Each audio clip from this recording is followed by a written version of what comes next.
Auto sequence start in 5, 4, 3, 2, 1.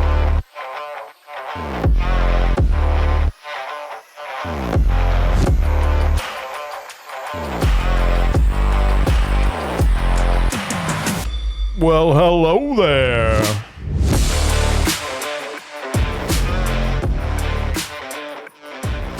Welcome, my fellow Caped Crusaders, to another installment of Canned Conversation. My name is Andrew. With me, as always, my good friend Steven. Well, hello. All right, so tell me, my friend. Oh, jeez. When's the last? I don't know. When's the last I have time? something about the Blarney Stone in my notes of when's the last time, or at some point, are you going to ever hang upside down and kiss a rock? But I got so lost for a minute there. What the hell's happening? Lights went on, buttons were pressed, and then I look down at my notes, and I just have Blarney Stone. limestone built into the battlements of the Blarney. If I were there, I have no idea why I have that written as notes. Here's my actual question to you. If I gave you $1,000 right now and I said, place any bet on the roulette table, what bet would you place? Which has nothing to do with the Blarney Stone. evens. You would just say, okay, I give you $1,000. You're like, here is It's all going even. on evens.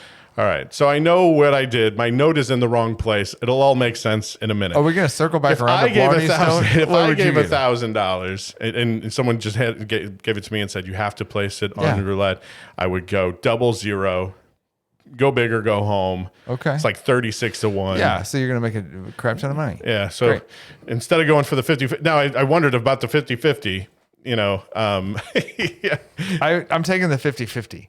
I almost went red, just for the record, or black. Either one is fine. Right on. Just try to play your odds a different way. But yeah, But those greens will score you up on that. It's not really truly 50-50. It's not 50-50 because of the greens. Or then you can just play the thirds, right? Like you can play the top third, Yes, the bottom. Like yeah. there's And that does enhance the odds. Yeah. 'Cause, they'll go more than 50-50 on that. oh yeah, I mean, So- yeah. So I would not play a number. Like Right you on. were like, I'm playing a number. I just feel like if you really hit, then you're gonna have a really good payout.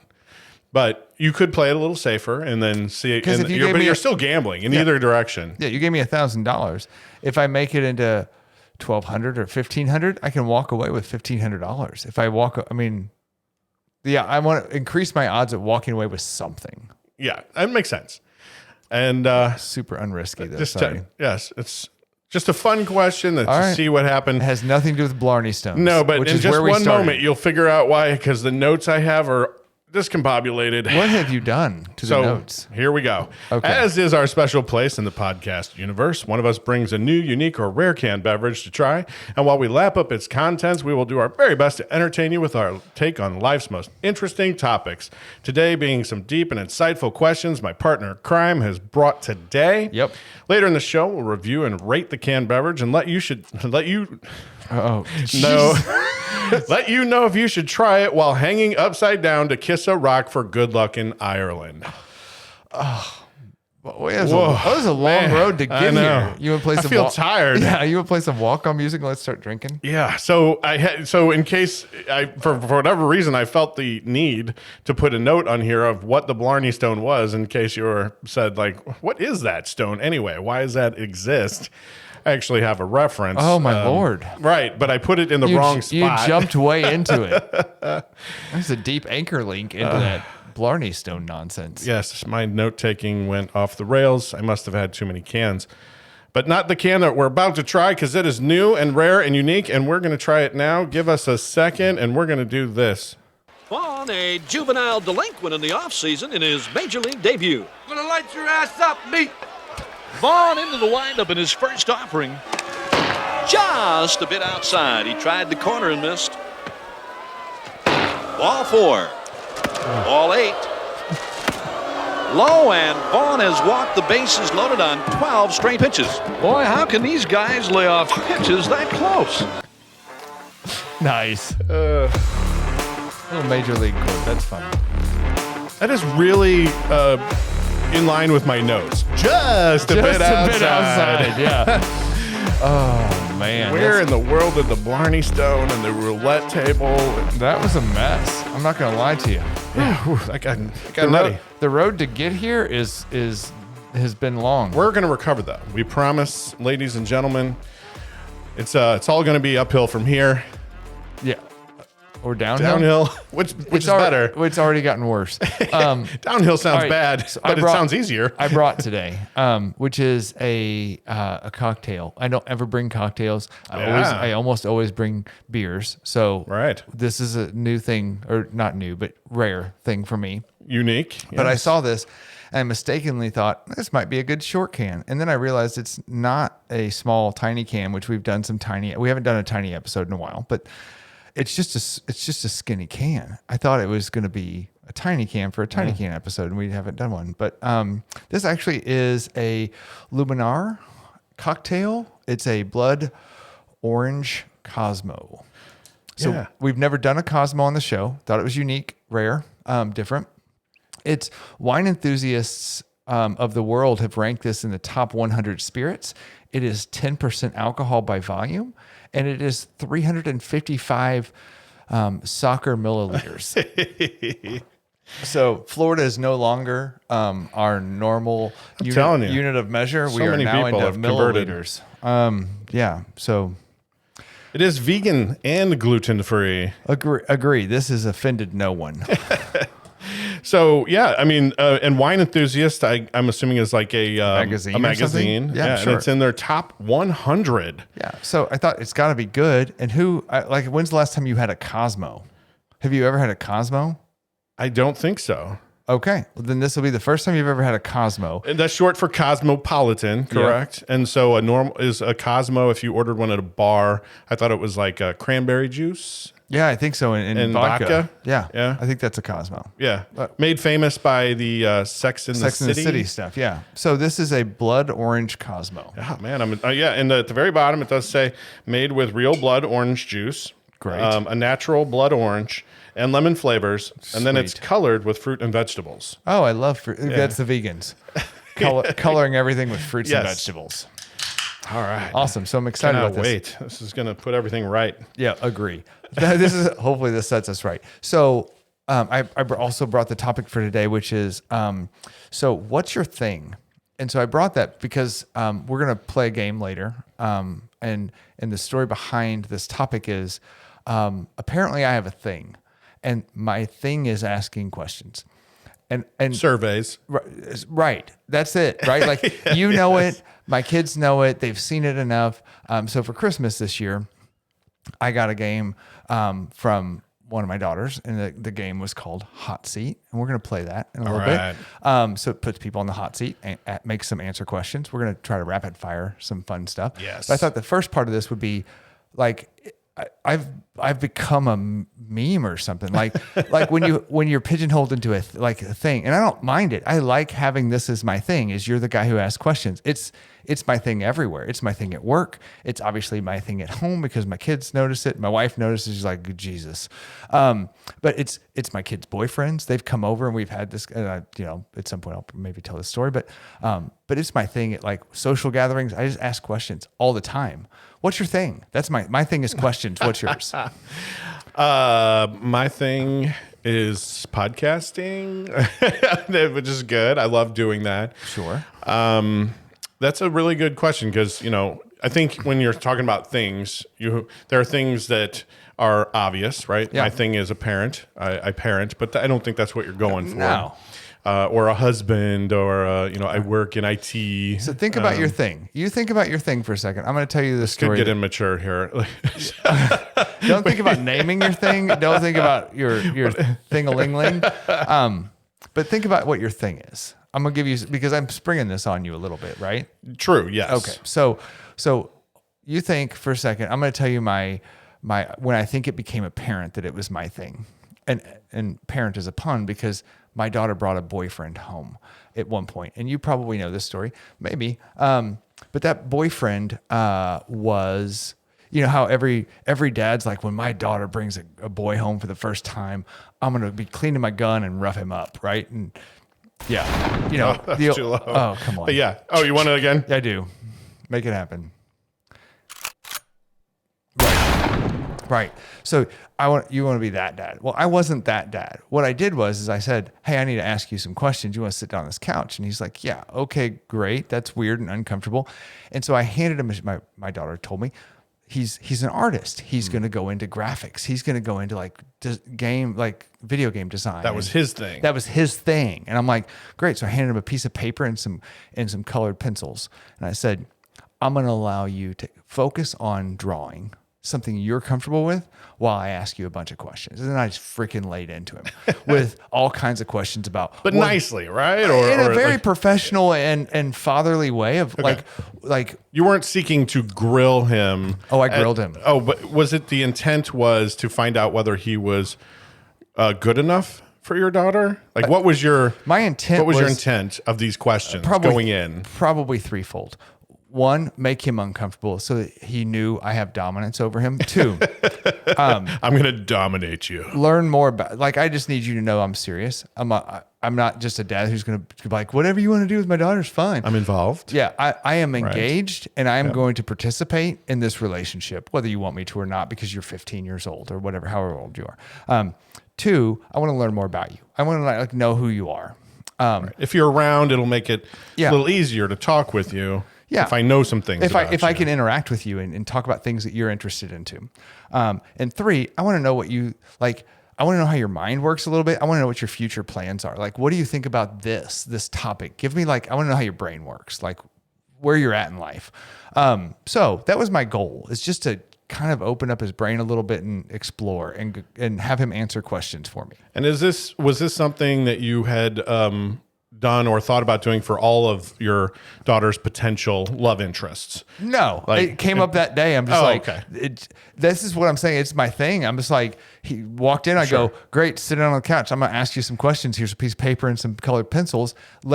You draw me. And he goes, what do you want me to draw? And I go, well, it was around Easter time. And I'm like, I don't care. Draw. You're the artist. I'm not. Right. I'm going to ask you questions. That's my thing. You do what your thing is. And he's like, I don't know what to draw. And I'm like, great. Draw an Easter egg. Draw the prettiest Easter egg you could imagine. And so I drilled him with questions. You know, what are your thoughts about where you want to go to college or what your future is? And, you know, all kinds of stuff. I just probably for 25, 30 minutes, right? All right. Uncomfortable amount of time. He got done. It was the worst egg I've ever seen. He is not an artist. And if he's listening, which he's probably not, but if he were, you need to find something else to do. Or practice. Right. Because if you practice more, if he really wants to do it. If you really want to do it, you should know that an egg is not a circle. You should know that you should color probably inside of the lines that you've made with that color. Like, you can't just it's like a 4-year-old. It can be abstract. It was abstract. It's horrible. Anyway, the lines are there only because the man tells you to color inside. that's right. them. Yeah, he wasn't being constrained by society. Was that one of his answers? Like, No. I'm not going to color inside the line. I made him. I'm a free thinker. No, I made him hella uncomfortable, and it was very apparent that I made him uncomfortable. Not on purpose. I didn't ask anything really crazy. I didn't like, what's your intentions with my daughter kind of thing. Right. It was just like casual conversations. What are you into? What are your hobbies? You know, what do your folks do? What do you want to do after high school? How do you want to pursue that? Like, I just built on questions, right? That's just what I do. And so from that point on, like, everybody, like, I think people have been warned before they come to our house now. Like, my kids have warned people that Right. I will dig into their backgrounds, whether they want me to or not, and I'll ask a bunch of questions. So, Right. How interested are you in continuing to date me? Because at some point You're going to meet my father. you're going to meet the great interrogator who's Right. going to ask you 1,000 questions. Right. And you're going to walk through the door and you're going to hear, You can't handle the That's truth. right. So I feel like it's probably a well-earned thing, but I also like it. That's just how I learn about people, is ask a bunch of questions and kind of get layers down in their onion and understand where they're at in life and kind of engage that way. But I don't think everybody's life. I realize that's, my kids giving me gifts. They're like, here, you like to put people in the hot seat. Here's a game called Hot Seat. Go. All right. So with that in mind, that's how my whole career has been. That's how my life with my wife has been, is okay, I need to start asking questions. Stuff's bad or stuff's great. What's Right. going right? Like, it's how my brain works in questions. So it's become my thing. And it's obvious now because people at the little lake place that we go to are like, what stupid questions do you have for us tonight? And we play the lasso of truth. Literally, I got an 8-year-old or 9-year-old little girl who had she's adorable. Her name's Alyssa. And she has a jump rope. And one night she and I are very much alike. Unfortunately, I'm like an 8-year-old girl sometimes probably. And she's like, let's ask people questions. I'm like, hell yes, let's do that. And so she takes her lasso and she calls it the lasso of truth. And she throws it at people. Like Wonder Woman. And I feed her questions to ask them that dive into like their legit personal life. Like, tell me like asking older people, when's the last time you French kissed your wife? And like you have an 8-year-old little blonde girl going, when's the last time you French kissed your wife, Mr. Campbell? So we have a ton of fun with it, but like, I'm the guy who asks all the questions at camp. So anyway, What is the balance in your checking account right now? Right. How many people have you actually killed? Because we know you've killed some. No. So that's become a thing. And I didn't realize, I guess it took me getting this little present for Christmas to go, oh, that really 100% is my thing. Now, my question to you is, I think when there's something that a person sort of identifies with, there's a root cause for that. What do you think has driven you to your thing, right? Like, what has caused you? Do you feel uncomfortable not knowing what the answers are to some questions? Or do you have just an innate, I don't think that's the word I'm looking for. Okay. Right. Or an intense desire to know the inner workings of the people around you. Like, what is really the underlying cause of the questions? So I know you hate personality tests. Just kidding. I don't hate them. No, you just think they're bogus. I don't even think that. I think that's one of our other friends that weighs in on those. I don't mind taking them. Oh. It's just funny. What I find interesting is when I take them, they seem sort of, if you understand, hopefully this comes out right. When you read a horoscope, there are things that sort of apply to they're broad, general enough to that. it's a bit broad. Oh, yeah, you're that's like, me. Oh, I can fit myself. I can fit into that peg hole. But when I take those personality tests, yes, it hits on a few big things, right? Like you're more extroverted than introverted. There are some questions that can probably root that out pretty quick. But Okay. I don't dislike them. I just feel like they don't really give me. Once you take a couple of them, and hopefully if you know yourself, then you're like, okay, this is my personality. But you are driven not to know your own personality. I mean, that's part of your drive, right? Like you want to know your own, but you have a real big drive to know other people's personalities. You hand out personality tests sometimes. I do it for a living sometimes. In fact, I just built one today for my new team. But why? Why do you do that?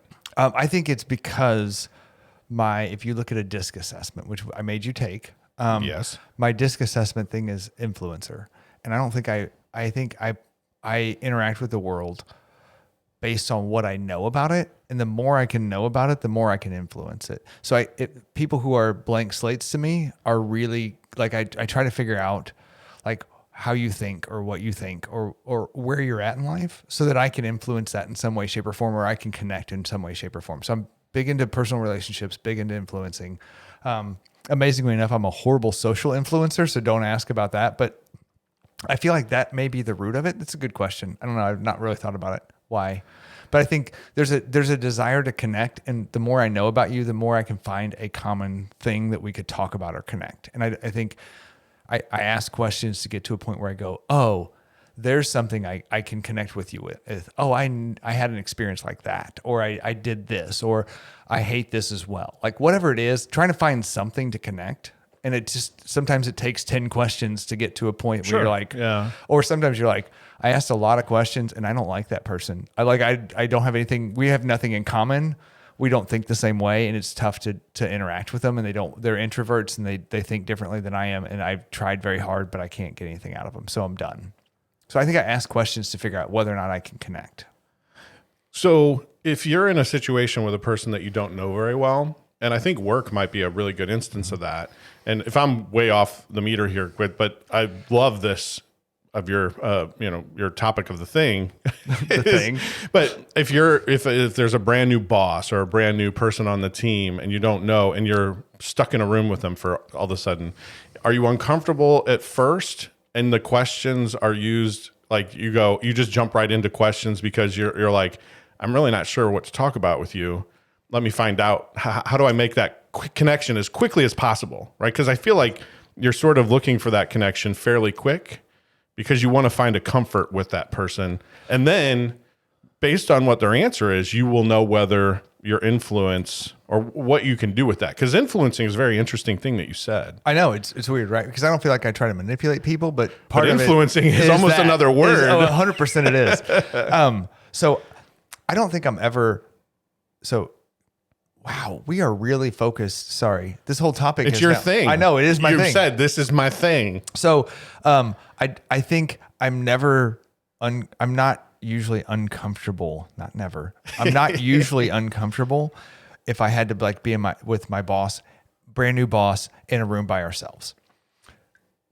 Part of that is that I'm comfortable enough with who I am that I know I will find a way to break the ice, break through somehow to make a connection. But I wonder if part of it is going, you need to figure out how to make a connection quickly. So like something you just said was like, maybe you're just uncomfortable and you're like, how do I get to that part where I can connect with you quickly? And maybe that's it. It's just, it's time to start connecting, whether they want to or not, and go, okay, tell me about your last job. Great. I had a bad boss too. Or it's right. It's how do I get to an easy place where I can go, I can relate to you and we can build empathy. And once we built empathy, then we're fine. Then you're not a stranger danger to me. I don't know. Maybe. Yeah. I mean, so I know you didn't ask for this, but if as a person on the outside looking in, I have seen that, right? Like I've seen that in you and I know that you really do enjoy the inner workings of people. I do. And the way they think and kind of what motivates them. Because I think one of your drivers is wanting not only for yourself to succeed, but everyone around you to be bolstered, right? Like for a journey together, essentially. A rising tide raises all boats. Yeah. And so like, especially because you do it in the marriage and if you're constantly taking surveys, right? And then you're like, where are you at? So and I can see that. So, and I apologize if I asked to get deep into that route. No, we did. That's because we've talked about the surveys and we've talked about the questions, but I've never really been like, hey man, why are you really interested in somebody's personality? Like, and that to me is what's very interesting. Yeah. Personality wise, I think I look to connect to people versus look to connect to facts. I think there's different types of people who go, I only need to know what's actually reality. And then there's people like me who are like, I need to make an emotional connection for some reason. And whether that's logical or not, I need to connect with you for some reason. You're in my environment somehow. For some reason, we have to have a emotional connection somehow. And I have to figure out why that is. And then if you're in the environment that I'm in, I want you to all have connection. Like I want everybody in the same environment to be connected in some way, shape, or so I want to get you to share something that allows somebody else to have empathy for you, or like you share your fear. That way, people relate to you, and the everybody's like kind of sitting on the same playing field versus having a bunch of.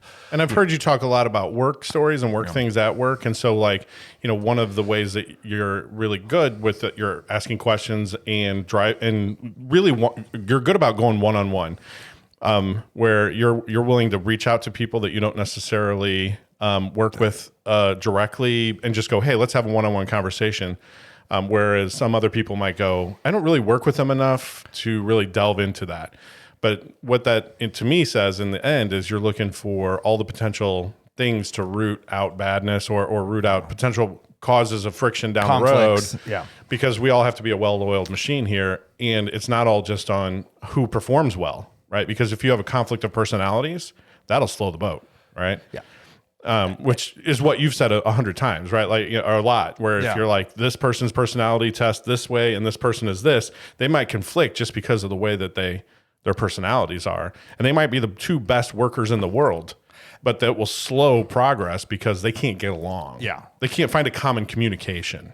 And I think maybe some of my dislike for some of the social media stuff that goes on is because of the lack of connection that you actually have with people. Like you're like, oh yeah, that makes me angry. I'm angry with that guy I don't even know. Right. But, or, hey, I feel sorry for that person, even though I'm never going to do anything. Like you need to have personal connections with people. I'm a big fan of that. I think you should have empathy for people. I think you should understand their story.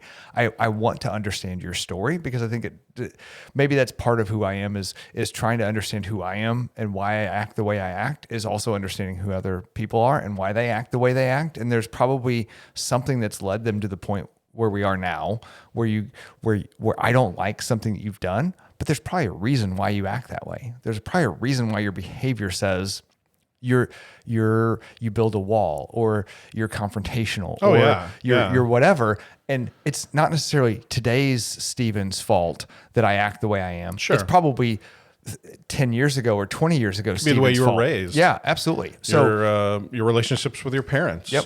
And how you were raised, how you interacted with your siblings, how you went some religious stuff, if that was sort of part of your life. So for sure. So do you have a thing? Yes. My God, we are so deep into this. Onto me. I apologize. But no, don't, because this is my thing. And interviewing? I love the human construct. I think I've used that term before, the human mind. When I was in high school, actually, I really thought I was going to go into psychology.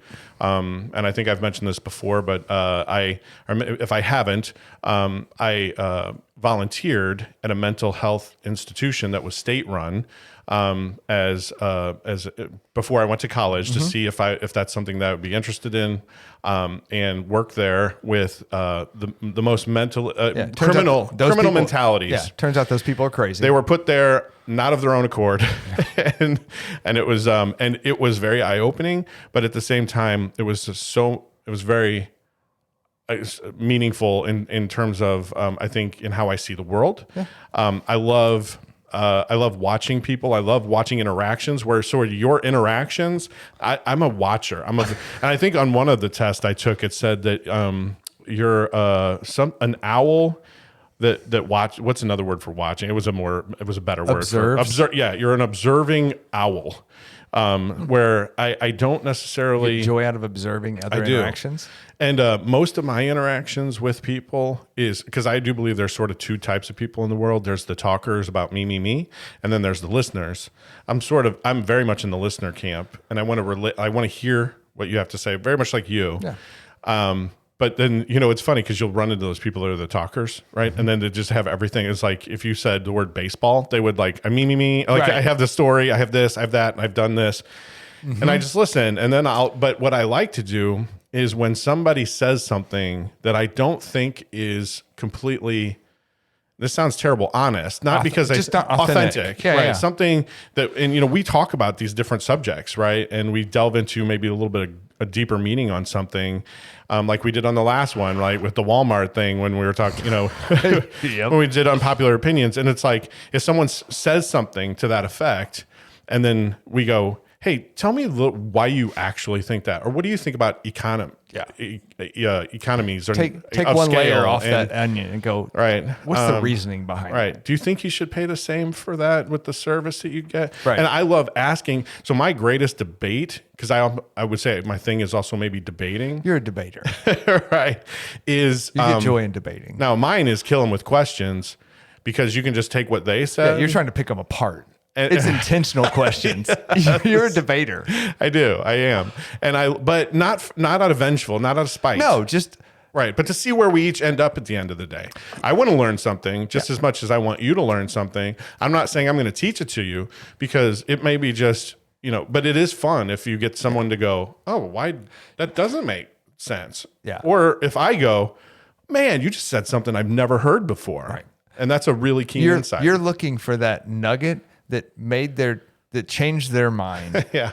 Like you have to peel that onion back with a whole bunch of questions to go, oh, so you hate capitalism. Right. That may be their nugget at the end. And you're like, that's dumb. You're wrong. You're a closet socialist. Or they're like, I think this. And you're like, oh, well, crap. like we finally got 6 layers down and you're like, I get that point. At least I get why you think the way you think. Or I just think you're ignorant and need to probably read some books or something, right, about capitalism or whatever, right? So you're questioned for the sake of, I want to understand why you think that way.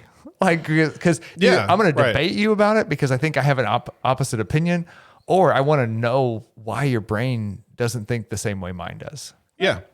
And it's entertaining to me. And I will say, I've learned so much. Like, I've changed my mind on so many things because I was sort of coming from a place of book or learning or, learning something, but not having experienced it firsthand. So I was a lot more conservative in some economy stuff where it was like, I'm like, oh, these safety nets, there's too many of them. Right. There's, and people should be able to pick themselves up by their bootstraps and stuff like that. But then when you actually learn a little social stuff from people who lived it firsthand and you listen instead of talk and go, oh, this is because of this reason. And you actually had to go through this and this is what happened, X to Y to Z. And then I go, man, I need to back off, some of my theory of, straight capitalism or whatever it is. But, right. Which benefits me, right? I feel like I'm a better person for that. At the end of the day, hearing all of the different opinions and absorbing it. But I will say, every once in a while, you get something in there, and then you go, nope, you're dumb. I don't even know. You touched on something just now, which I think is probably the root of this, which is I am not a in-class learner. I am not a textbook. I'm not a reader. So I don't read. Like, there's a lot of people who just learn through reading. I'm illiterate. I have a certificate. Anyway, right. So that's probably a story for a different day. But so, yeah. So I think I learn through experience, and not just mine. I really like to hear, like, I came from this company, I did this, or I even asked this kid, like with my daughter, I asked this kid, talk to me about your last girlfriend. Like, tell me what I wanted to hear, like from his experience, how he viewed his last girlfriend and why they broke up and what part of it was his fault. And that kind of like, tell me about that experience. Because that's hilarious. Because you just took a job interview question of tell me about your last job. Yeah. It's 100% that. It supplanted last girlfriend in there. Yeah. There's no reason they dated one day after I asked all those questions. I'm sure he was like, this is too much for what I'm trying to get out of this. Right. I just want to French kiss your daughter. Right. Yeah. Why is this so hard? Why are you involved in any of this? Anyway, so yeah. Take your egg, turn it sideways, and shove it straight up. Ass. Something like that. Wait, sorry. My bad. Yeah. So I think that might be part of it. Is just experiential learning really helps me. It's like hearing people go through things helps me understand and learn. So maybe that's it. What do you think? You want to rate a beer? Yes. Let's rate a beer. I'm really enjoying this cocktail. Are you? Yeah. Awesome. So this lovely blood orange. And so just for the record, this is the Kosmo. Do we have to do like which Sex and the City character are we? We are not, because I didn't watch that show. I'm Samantha. No, I'm not. Anyway, so I love blood orange. It's actually my favorite flavor of margarita. We have a place locally that makes a great blood orange margarita, and it's freaking to die for. That's an Uber ride home kind of margarita. Like, it's so good. This is not as good as that. I'm on the struggle bus with it because I'm somewhere between a 2 and a 3 on it. I don't know that I'm going to drink this again. In fact, I'm sure I'm not. This was fun for tonight. Okay.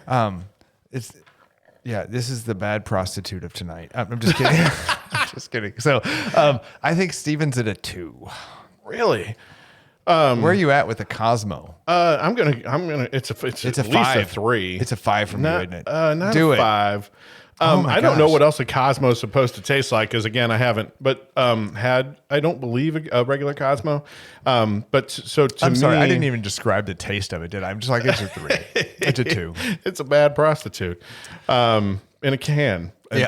But the wine enthusiasts loved it. It's in their top 100, or Luminar paid them to be in their top 100. I don't know. Sometimes those lists go that way. Agree. You know? And so this had a weird aftertaste to me. It's also got a weird before taste. The middle taste is fine.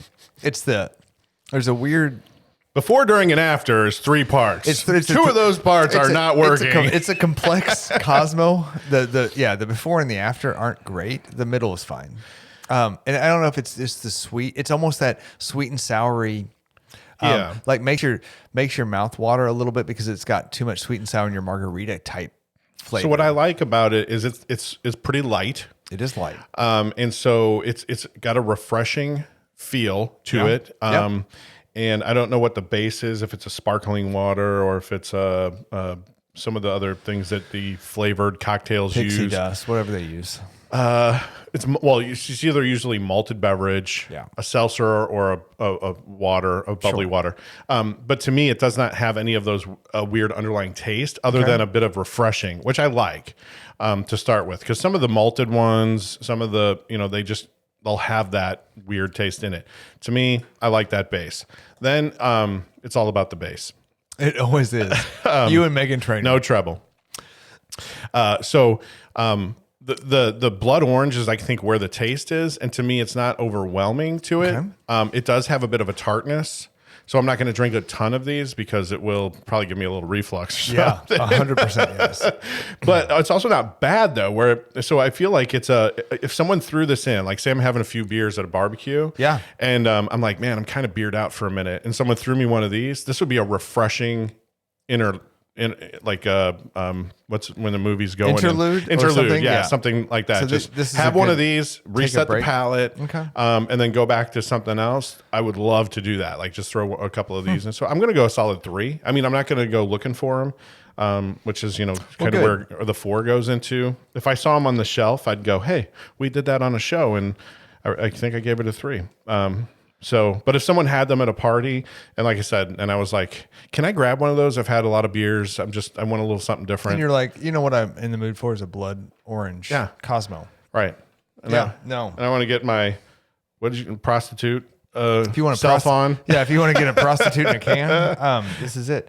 No, so there's, And just hang and talk with my girlfriends. Cool. Yeah, great. So this is a 3 from you and a 2 from me. There's a little bit of a 9-volt on my tongue taste at the beginning. Really? I'm getting none of that. Really? Yeah, maybe they accidentally dropped the battery in yours. I think our palates are refined differly.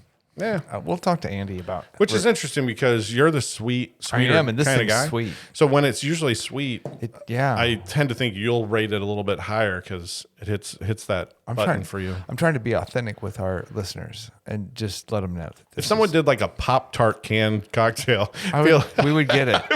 Yes. Not only would we get it because it would have to be gotten, but then I feel like you would be like, dude, Pop-Tart, I could drink these all day. Yeah, if it's a Boston cream donut Pop-Tart beverage, ale of some sort, I'm in 100%. If anybody, local breweries are listening and want to do that. Yeah, you want to cater just to Steven's palate. Yeah, I will drink that. I will buy at least 5 4-packs of it. Yeah, maybe more. Yeah, that's 30 if my math is correct. 5 4-packs is not 30. Jiminy Christmas. I know it's not. Your math is not it's really correct. 22. No, it's not that. I'll get there All right, soon. so here's the deal. We have this lovely game that my daughter got me for Christmas, and I love it because I'm going to use it at work. I'm going to use it all the time. It's called Hot Seat, and it's all about you. Yeah. All right. So it allows me to not have to just make up stuff, which is what I do on a daily basis. It allows me to pick from a deck of cards and start making things up, like reading off the card to people at work and go, let me learn more about you. So how do I win? So I'm just kidding. I think we're going to take this opportunity. We win by playing. We do. We win by participating and engaging. So what I think is that we're going to use my thing. What? At my no. Oh boy! All right, so we're gonna use my gift. You just put up bunny ears. Yeah, I did. Okay. My thing is asking questions. We're gonna use this to build empathy with our listeners, so they understand us better. And we're gonna do it in rapid fire session. So we're really good at that. Usually we hone in our responses to 30 seconds or less. Yep. So we're known for that. All right, go. What do I do? Pick one from the deck and go. Just any one of these. Yeah, do that one. All right. Perfect. That's a good one. What job would I absolutely be horrible at? Go. I have to answer it? Yep. A lion trainer. A lion trainer? Yes. I don't much care for animals at that level. I don't have the patience. I don't have the patience to train them. Trainer. I wouldn't find that it's rewarding or satisfactory. So I would give up fairly easy, and it's putting my life on the line. I never I'd would have be- guessed that. So I'd be that's horrible at that. All right, put that. Oh yeah, keep it out. That perfect. What can I do in the next 5 minutes that would impress everyone in the room? Me and our listeners. Oh, I got it. You ready? Sure. All right. So I don't know if people who aren't online or aren't watching on YouTube. Yes, a tiny I harmonica. have my sister, kudos, accidentally.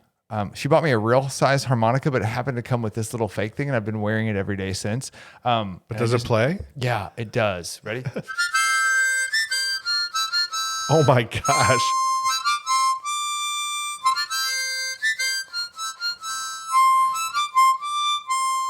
Okay. Okay. It is the smallest harmonica on earth. It's only got 4 holes. If you are listening only by audio, this literally is smaller than a nail clipper. It is the size of my knuckle It on is my first finger. 1 inch, if not less. Yeah, it's so tiny. And you just played I played a little piano man legit for you. Piano Man. on a 4-hole harmonica. It's a necklace. You win that. Did I win that one? You win that one for sure. So it is my favorite.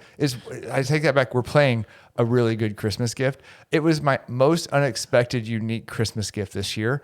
And I'm like, and she's like, oh my God, I thought I bought you a full size one. I'm like, there is a full size one in this package, but it came with this little tiny one. And I'm like, oh my God, I love this little tiny one. I can take it anywhere. So I wear this little necklace. I'm like, I'm not going to wear this. Wears it necklace. around his neck. That is how small it is, people. Yeah, it's awesome. So If I had a blank wall to graffiti, what would I write?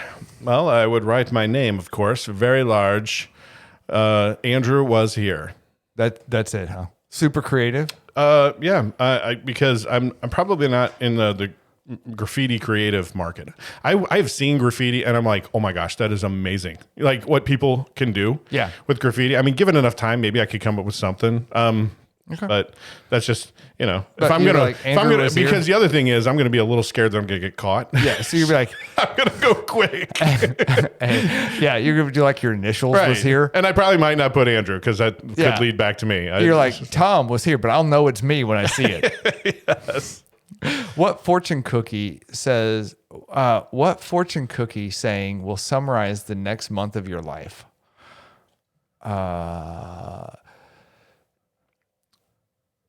Disappointment will avoid you if your focus is strong, young man. How about that? Does that That's a sound good like one. fortune In my cookie? head, I thought January is very cold. Your nipples will be hard most of the time. Yes. Good month for cutting glass. Right. And I do want to change my answer on that last one because then I wouldn't put my name. I would put listen to Can Conversation. That's what I'm talking about. Self-promotion. Exactly. Pull from the middle. And then I'd put one of the stickers that Deb gave us. Thanks, on there. Deb. I've been giving those things to everybody. Yeah. Anybody who listens, going out. who talks to me about it, I'm like, here's a sticker for you. Excellent. So I've seen them around. What would I put in a time capsule today to remind me of my life in 10 years? Oh my God, I love this for you. Because you don't have clutter. I don't. Would it just be an empty time capsule? Yes. Oh my God, this would be great.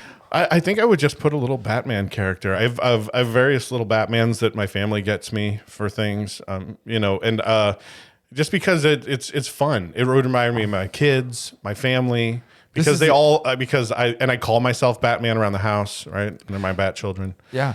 So you wouldn't put a sticker that my sister That gave would us? that would be a good one. See, Podcast I sticker? can't answer Can Conversation to every one of these. Every one of these, it'll get pretty boring. People will be like, "Man, the same with self-promotion." Yeah, it's kind of rain rampant. Yeah, like just a little Batman, and maybe a little bag of Cheez-Its. I love Cheez-Its. Oh yeah, Cheez-Its. No Dave Matthews at all in there ever. I mean, I know I like Dave Matthews, but it's not my thing. Like, it doesn't define me. I right? agree. It doesn't define you, but Right. it represents part of your life. It does. I really like the music, and I love the experience of going to the shows. Absolutely. Okay. But yeah, it's more of. Are we drawing from the the middle? Is peripheral. that what I saw you do? Just draw Yeah, one from the yeah, middle? sure. Because these are cheating? Because I go against the grain a little bit. I'm just like, I'll pick one from the middle. You can't force me. You may have stacked this on the end to go, I'm going to make Andrew pick certain questions. I didn't. Yeah, but no. This is not appropriate for the podcast. It says, I kid you not, my blank is bigger than anyone else's in the room. Read the card. Brain, people, brain. No? My Forearm. truck. I'm gonna go with Hey, truck. you got a big truck. Yeah, good. Move. What has been the most underwhelming thing I've experienced? Ooh. Underwhelming. I know, man. If I had like 2 minutes to Underwhelming. think of this, I think I can come up with something. There's been a few experiences where it's like, well, that was underwhelming. Branson's not at the top of that list. No, I like Branson. Disneyland? Branson's fun. Disney is awesome. That's overwhelming. I'm trying to think of more like Movie theaters. The Navy Pier. That was pretty underwhelming. I mean, it's just shops and stuff, and it Yeah, just happens it's to be over commercialized and kind of I'm like, all right. Well, I mean, the lake view is pretty. Navy Pier, Chicago. Is that Yeah, right? that's in Chicago. Because a lot of the things I do see are pretty great. Like, because I've made an You effort to go purposely, get there. yeah, do some research. Yeah, Okay. yeah, All right. So not a whole lot of underwhelming things in your life. That's nice. yeah. You should celebrate that fact. Should. To be honest. TBH. Just saying. What future invention am I really looking forward to? Oh, crap. What future invention am I really looking forward to? Yeah, robot maid. Hello. That's not a bad answer. Yeah. Oh, I can't wait for that. Like Rosie from the Jetsons. Yeah, seriously, Rosie from the Jetsons. I can't wait that for person that. who brings me cookies and milk too. Yeah. Yeah. I'm in. And doesn't need any That's a hell like of a good advice on life. Yeah, no, she doesn't need anything. She's plugged Right, in just at the end of the plug her night, in. and she's good. She doesn't need love or affection. Yeah, and she knows me. Like it's kind of like a friend, but that serves me, and that seems bad. But I'm just saying, yeah, I'm 100% on Rosie from the Jetsons. Excellent. Nice I didn't work. mean to answer for you. You did, but it was great because I was struggling. What first world problem do I struggle with? All of them. Every first world problem I have. Right. My Keurig doesn't go fast enough sometimes when I need it to, or it's always out of water, and I get blue lighted that says add more water. Ooh, I saw one of your first world problems the other day that you were like, "Oh, this sucks." It was you know what it is? My Walmart pickup line, right? Yeah. So what was great was, you and I had talked about in the new year, where we're not only was this on air or was this off air, where we were talking about we don't mind throwing up some pictures of fails, right? That don't show just It was on air, and I said I was going to do it every Right. my posts next year were going to be fail bows. And I don't know if you saw the real tiny little hashtag that I put over the license plate of the person in front of me, because I was trying to be due diligent and not post somebody else's license plate. So I put today's fail over the license plate. So for those that are not in the know, one of the things we talked about and that I picked up, and I'm like, all right, I'm going to post to my story things that failed. Yeah. Because a lot of them happen. And to me, they're funny sometimes if I can laugh at them. Not always. I don't laugh at them, but no, sometimes they're not as funny in the moment as they are later. But I don't mind sharing that out because that's real life, right? And not my whole online persona isn't going to be like all sunshine and roses. And that was the point behind it, is saying people act like online that their life is only these fabulous moments Right. of them on a beach Look at my somewhere family all smiling. where everybody's happy. Beautiful backdrop. And that's just not how life is. And Right. it should be more reality based. So yeah, keep So going. I got stuck in line. So right before Blizzard popped Armageddon, no, Snowmageddon, that we were potentially going to have 8+ inches of snow, and had you're all going to be without power. we had and an inch and die. a half, but we had 40-mile-an-hour winds. It was 6 degrees. Well, I didn't necessarily need food for that, but Christmas Eve was right behind it, and Right. I'm hosting Christmas Eve, so I'm like, I'm going to get my groceries. I'd planned it to get on Wednesday morning early on a pickup, and Thursday was supposed to be snowpocalypse. Yep. And so I'm like, I'm going to get a pickup for the first thing on Wednesday morning and beat all the people going in the stores and all the whatever. I pull up. They have 18 pickup spaces. They were all full. And there was a line to get in there. It took me over an hour to do. oh my God. Yes, to get my pickup. Yeah.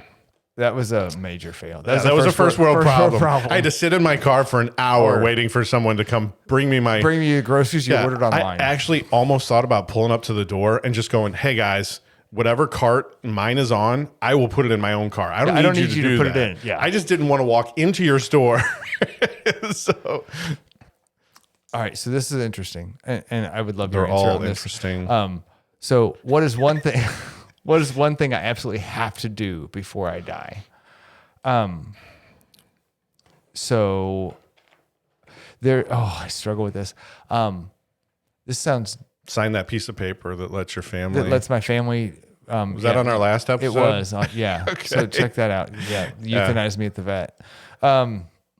So it's definitely. So, I know what it is. Never mind. I got it. It's stay in one of those tiki huts over the water.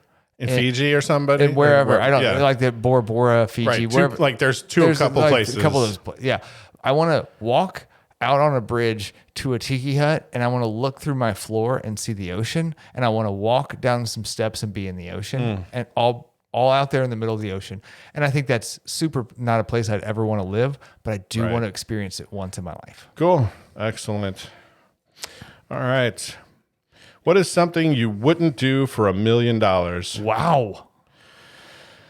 I wouldn't do anything that would hurt another person. Everything else is probably on the table. I can do gross stuff for $1 million, and that's life-changing money. It's not it's not retire and No. live like a king money. No, but it's right. But as long as I didn't have to hurt another person, I can't think of anything. Give me one example of something you would do.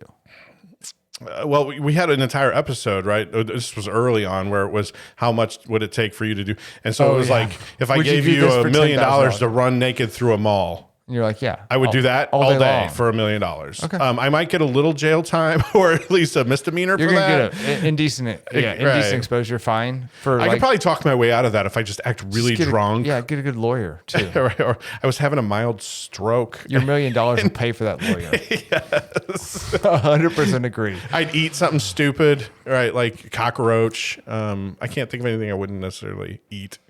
All that I'd pretty much do anything that didn't hurt somebody else. I hate this question, but we're going to answer it anyway, which is, what would you call the moon if you were in charge of renaming it? Let's go with Puchacata. Puchacana?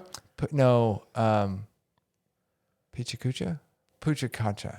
Whatever there's a name for a presentation style that you give, which is only 20 seconds, 20 slides, 20 seconds a piece. It comes out to like 4 minutes. You have to talk the whole time. It's like Pichacucha. I think it's Pichacucha. I'm going to call it Pichacucha because I think that name is fun to say. Cool. That's it. Pichacucha. That's neat. There you go. I'd name it after my wife. You'd name it. That's. No. I would, because you know those gifts where you can name a star after someone. That's not. It's pretty pointless because most people can't see it. But Right. dude, if you said, "Hey, I got you this moon. gift," that giant ass thing is now named your your name. name. And every time people reference it, they're going to be saying your name. You think that's romantic? Winner. You think that's romantic? I don't know if it's romantic. I just think it would be really neat. More romantic than using your tongue when you kiss? It'd be really like narcissistic if I named it after myself. Yeah, I agree. So I thought, what's the next best? Look at the giant Andrew in the sky. Yes. Who's changing the waves. Everyone shall bow before it. That's right. What would be the hardest word for me to never be able to say again? Please say documentary. Documentary would be awful. I would say true honesty. Like if I couldn't say the anymore, that would suck. Like in terms of having It would thus suck. That's no, you couldn't say it. what I'm saying. Sorry. I'm saying it extra I now. went to river. And then I, instead of saying the river, right? Yeah. So It would drive you crazy that you couldn't make full sentences. yes, I would have to speak in these weird Yeah. Okay. types of Okay. What one word sums up your experience with the opposite sex?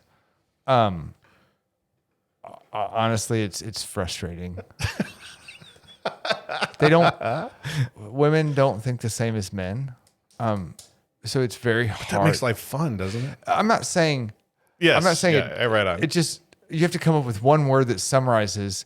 Overall, it's very perplexing and like taxing on your mind of going, okay, I think of things this way. My wife thinks of things that way. My kids think of things, my daughters think of things this way. Like I'm trying to put myself in your shoes and it's freaking harder than crap to do, right? And it's so frustrating. to try to like change the way that my mind works to find you where you're at. Because so interesting that's because tough. we spent 30 minutes at the beginning of this podcast talking about how to make connections. I know. With people Yeah. and like and the questions and just doing it, but for the sake of making the connection, right? Even if it's frustrating. It's frustrating. It's not rewarding. It's not. It is rewarding because that's why you're married. It is. I mean, like it's not undoable. It's the things that my natural tendencies as what I think is like my natural male, my age type tendencies are not necessarily the same thing as someone who's my same age, but completely a different gender. Like they have different ways of thinking. It's you go, oh damn it, I've got to stop the way I'm thinking and think the way you're trying to think for a minute to try to relate to you. It's hard. It sucks sometimes. It's so funny because it's our views, while very close, with just a tweak, change sort of changes the tone, right? Because like one of the things, sure, I find some of the daily misconception of something might be frustrating as a small bit of what you're talking about, sort of the symptom of the larger issue, which is we think differently and stuff. But of the larger issue, I revel in the difference and go, why would someone think that way?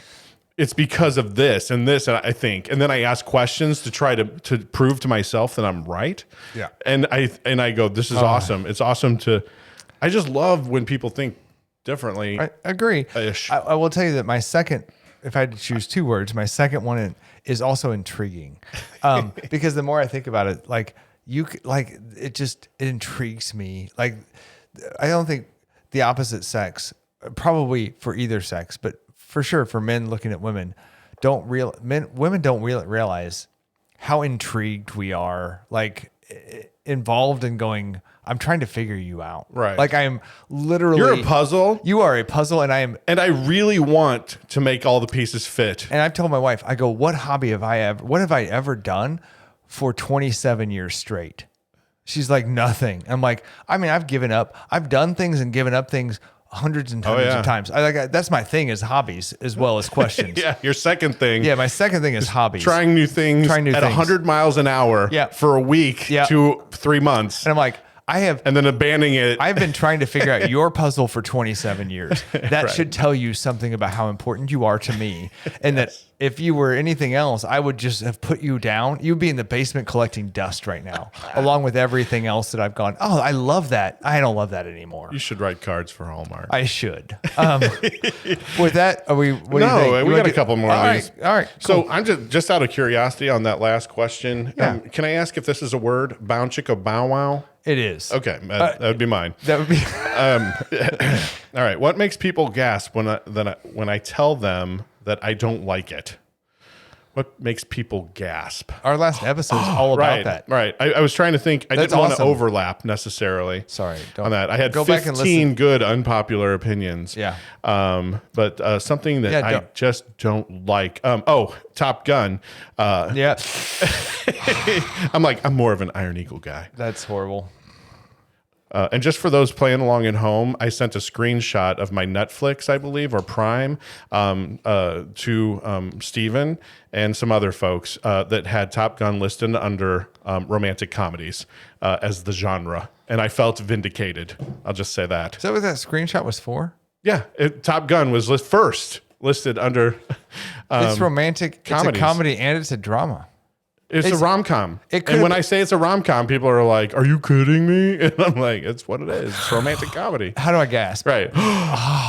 Yeah. Suck in. I tried, but then it made weird spitty noises, and that was horrible. Sorry about that, people at home. All right. What simple task are you surprisingly bad at? I think I'm surprisingly bad at a lot of things. Simple task. Simple task. So apparently, according to my wife, I'm surprisingly bad at loading the dishwasher. Mm-hmm. I've heard that about you. Yeah. She has to unload and reload it after you because I'm so stupid. Right. Neither here nor there. How will these dishes Ever get get clean?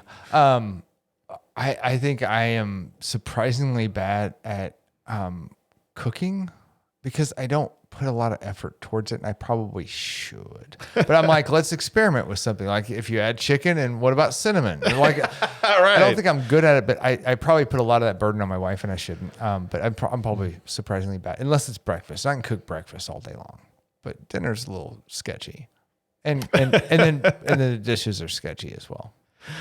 Oh, that's fantastic. All right, I'm going to pick one. We'll do one more piece. Yeah, great. All right. Cool. We rifled through them. Yeah. All right. So, what is something that I wish I had never found out about? Oh no, That's a really good question. I almost want to make an entire episode about we should. that. What do you wish you didn't know? Yeah.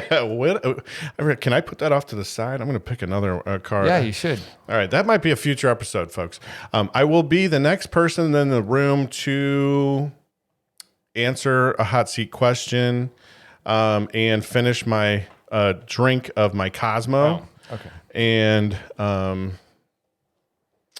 press all the wrong buttons and write my notes in the wrong place. I'm surprisingly bad at apparently writing my notes sometimes in the right place. Crushing that.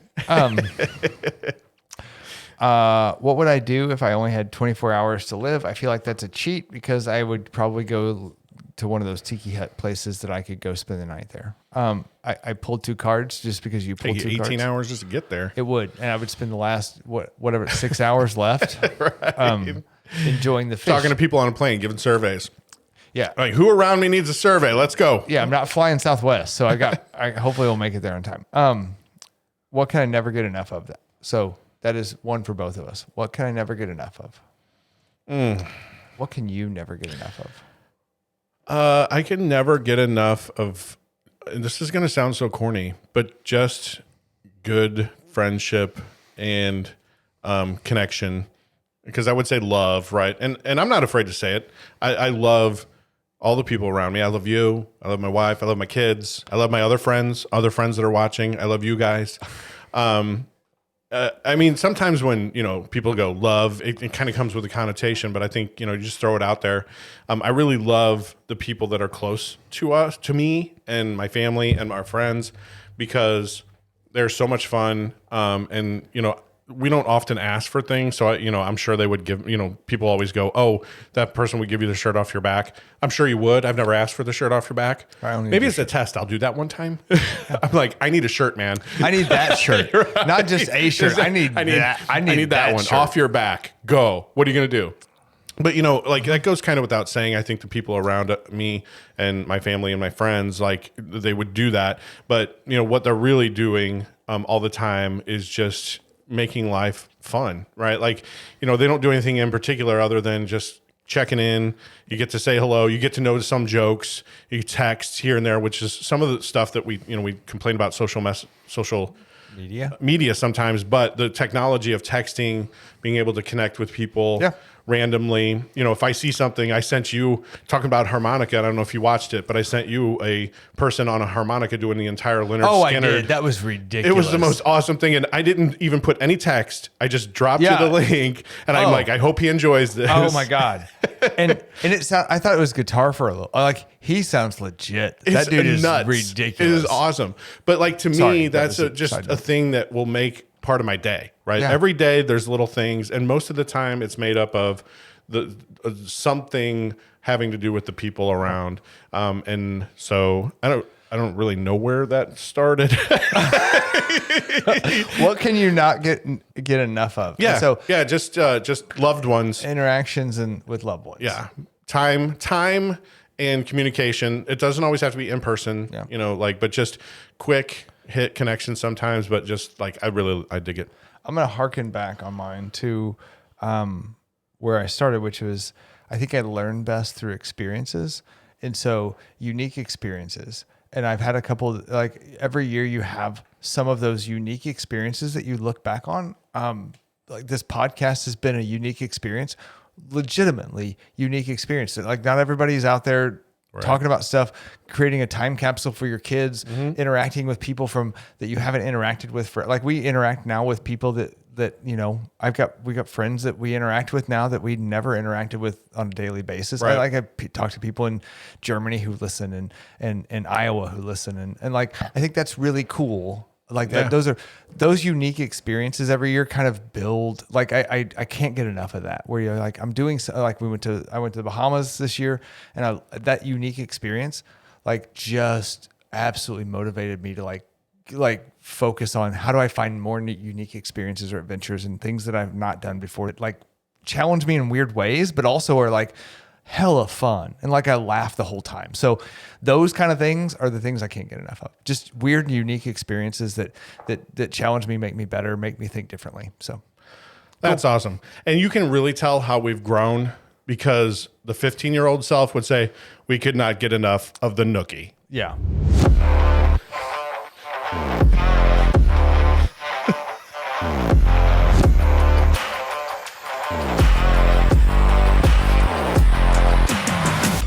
I love you. You love me. We're a happy family. Or not. Doesn't matter. We're done. This is done.